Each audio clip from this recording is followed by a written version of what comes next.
চলো আমাদের লোক কম বলেছে যদি একটু তকবীর আমাদের হয়তো আওয়াজ তুলতে একটু খাই তো ভালোবাসার দেবো। আমার এই বক্তব্য কোনো ভদ্র নম্র সভ্য অন্য সম্প্রদায় ভাই বোনদের জন্য ওই হিংস্র লোকেদের বিরুদ্ধে, ওই নোংরা লোকেদের বিরুদ্ধে যারা আমাদের বংশের ভাইদের মুরব্বীদের ওপর অন্যায়ভাবে টর্চার করে, তাদের জন্য আমার এই বক্তব্য। কি হীন মানসিকতা, কি নিকৃষ্ট চিন্তা! একটা বয়স্ক বাপের দাঁড়ি ধরে গালে চড় মারে, কেন না তার ধর্মের স্লোগান দিতে হবে? ছি ছি, এই হীন মানসিকতা থেকে ধিক্কার জানায়। আজকে একটা ভিডিও দেখলাম, কয়েকজন গরিব মানুষ ভিক্ষা করছে, ওদের করে গান করে উদ্বোস করাচ্ছে আর বলছে অমুক স্লোগানটা দিয়ে। এটা গরিবকে তোমরা ছাড়ছো না, বিচার কিন্তু আল্লাহর আদালতে যাবে, পালাবার কোনো রাস্তা নাই। আমাদের ইমান এর বিচার দুনিয়াতেও হবে, আখিরাতেও হবে। বলুন ইনশাআল্লাহ, বলেন ইনশাআল্লাহ। ওই আমেরিকা লাফালাফি করেছিল ক্যালিফোর্নিয়া লস অ্যাঞ্জেলেস সিটি, আল্লাহ তরফ থেকে আল্লাহ গজব দিয়ে তাবাহ করে দিয়েছে। ঠিক বলছে না ভুল বলছি? বেশি বার বেরো না, ঝড়ের বলে যাবে, বেশি ছোট হও না, ছাগলের বলে যাবে। খায়রুল উমুরি আওসাতুহা, মধ্যপথ অবলম্বন করাটা হলো উত্তম। আমাদের নবী বলে দিয়েছেন, জোরে বলো সুবহানাল্লাহ। হযরত বিলাল ইবনে রাবাহকে নিয়ে চলে গেল।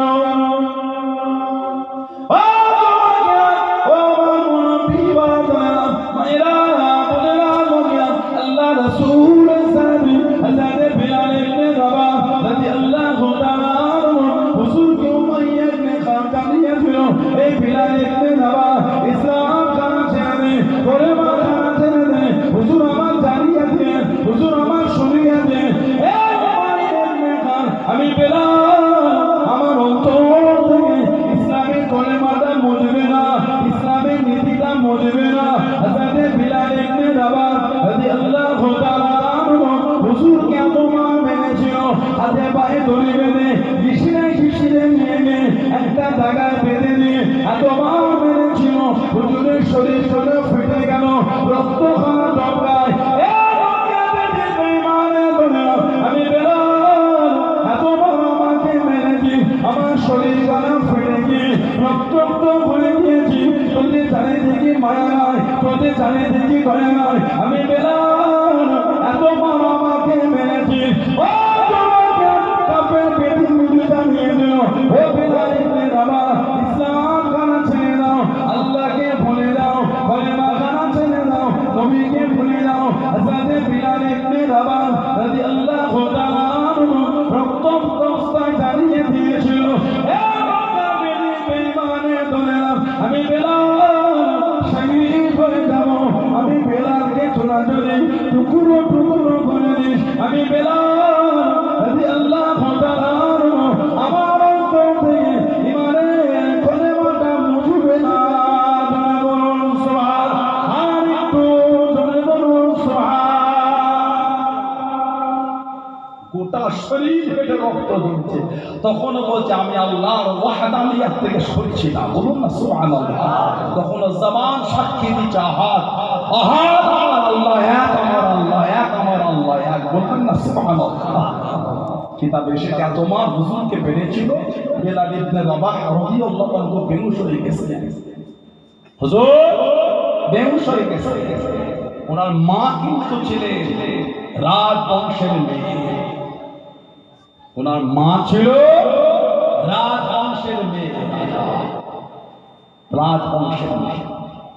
আব্রাহা বাদশাহ কাবা শরীফ ভাঙতে এসেছিল। আব্রাহা বাদশাহ হস্তি বাহিনী, এই আব্রাহা বাহিনীকে মক্কা শরীফের মানুষরা ধরে নিয়েছিল। ওনার মতন মা বন্দী হলেন।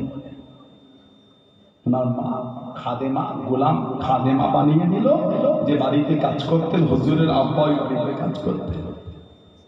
এইতে বিয়ে হল। ওনার মা কিন্তু আব্রাহা বাদশাহ ভাইয়ের মেয়ে, যে আব্রাহা বাদশাহ কাবা শরীফ ভাঙতে এসেছিল।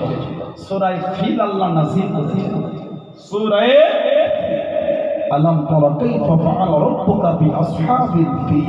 আল্লাহ পাক সূরা ফিল নাযিল করেছেন। ترميهم بحجارة من سجيل فجعلهم كعصف مأكول আল্লাহ পাক এই সূরার ফিল নাযিল করেছেন তয়রন আবাবিল, পাখি ঝাঁকে ঝাঁকে পাখি, ঝাঁকে ঝাঁকে পাখি, যাদের মুখে ছোট্ট ছোট পাথরের খোলা। আব্রাহা বাহিনীকে ধ্বংস করতে আল্লাহ পাক কোন বড় বাহিনী পাঠায় না, ছোট ছোট পাখির মুখে আল্লাহ ছোট ছোট পাথর দিয়ে পাঠিয়েছে। ওই ছোট পাথরে আব্রাহা বাহিনী ধ্বংস হয়ে গেছে। জোরে বলো। এই সমস্ত বড় বড় দাদাগুলো ধ্বংস করতে গিয়ে কোন বড় বাহিনী কিছুই লাগবে না। মুসলমান, এই যে ঈমানের পাওয়ার আর এই যে তাকবীর, ওতেই পলিটিকে হয়ে যাবে ইনশাআল্লাহ। কিচ্ছু লাগবে না আমাদের। ঈমান যদি আমাদের মজবুত হয়, 313 জন বদর, 313 জন দিয়ে আল্লাহ বদর ফাঁকা করিয়ে দিয়েছে। জোরে বলো সুবহানাল্লাহ। আমার নবী সাহাবী ছিলেন প্রভূত ভাই জুবাইর ইবনুল আওয়াম রাদিয়াল্লাহু আনহু। উনি তো একা 1000 এর সাথে লড়াই করতেন। জুবাইর ইবনুল আওয়াম উনি একা 1000 এর সাথে উনি একা লড়াই করতেন। তখন শুনতো এই যে জুবাইর ইবনুল আওয়াম রাদিয়াল্লাহু আনহু এসেছে, কাফেররা ভয় আসতো না। কেন? ও একা 1000 এর সাথে, তাও একাই জয়ী হয়ে যায়। জোরে বলুন না সুবহানাল্লাহ। এত রব্বাব আল্লাহ ওনাকে কাবা শরীফ তওয়াফ করতে গিয়ে উনি চিৎকার দেন, এ মক্কার বেদিন কাফেররা, তোদের সামনে বলছে আমরা মক্কা শরীফ থেকে মদিনা শরীফে হিজরত করব, তোদের ক্ষমতা থাকলে আটকে টাকা পেতো। 3 জন বলেছিলেন। একজন আমার নবী পাকের চাচা সৈয়দ হযরত আমির হামজা রাদিয়াল্লাহু আনহু, 2 নম্বর হযরত ওমর রাদিয়াল্লাহু আনহু, 3 নম্বর জুবাইর ইবনুল আওয়াম। এই 3 জন বলেছিলেন তোদের ক্ষমতা থাকলে আটকাবে, তোদের সামনে বলছে হিজরত করে মদিনা শরীফে যাব। এত দায়িত্ব আল্লাহ দিয়েছেন। একদিকে একা, একদিকে একা, তারপরে উনি জয়ী হয়ে যেতেন। বলুন না সুবহানাল্লাহ। ইমানদারের বেশি লাগে না, অল্প হলেই কাজ মিটে যায়। কথা বলেন না, আমাদের কিছুই লাগে না, আমাদের ঈমান যদি মজবুত হয় ওতে ইনশাআল্লাহ ময়দান ফাঁকা। সুবহানাল্লাহ। নম্র হন, ভদ্র হন, বিনয়ী হন, সস্তা হবেন না। সস্তা হলে তো অসুবিধা আছে। সবাই সস্তার কদর দিতে চায় না, ঠিক না বলবো? সবাই সস্তা কদর দিতে চায়। কেন আমাকে হিংসার চোখে দেখেছো? আমি তো তোমাকে হিংসার চোখে দেখি না। রাস্তাঘাটে বেরোনো মুশকিল, কি যেন একটা শুরু হয়ে গেছে। বাংলা তবু কিছুটা হলো শান্তি আছে, অন্য জায়গায় তো কি যেন জুলুম শুরু হয়ে গেছে।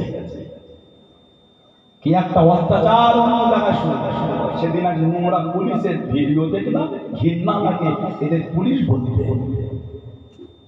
একটা থানার কনস্টেবল 3টে ভিডিও ফেসবুকে লাইভ করেছে। একটা জেলার ওই কনস্টেবলকে প্রত্যেকদিন রাতে বলে মুসলমান পাড়া থেকে মুসলমান মেয়েদের নিয়ে আয়। প্রত্যেকদিন রাতে মুসলমান পাড়া থেকে মুসলমান ওই পুলিশ অফিসার থেকে দিতে হয়। নাউজুবিল্লাহ বলেন।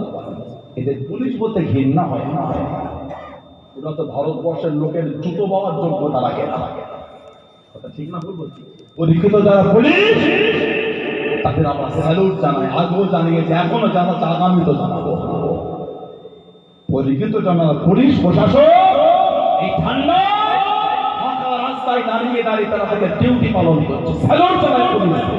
না না, এই হিংস্রগুলোকে স্যালুট দিয়ে ঘৃণা করি। ওরা আমাদের জুতো বাবার যোগ্যতা রাখে, তাদের চিন্তা এটা হয় মুসলমানদের মেয়ে নিয়ে রেপ করবো, ধর্ষণ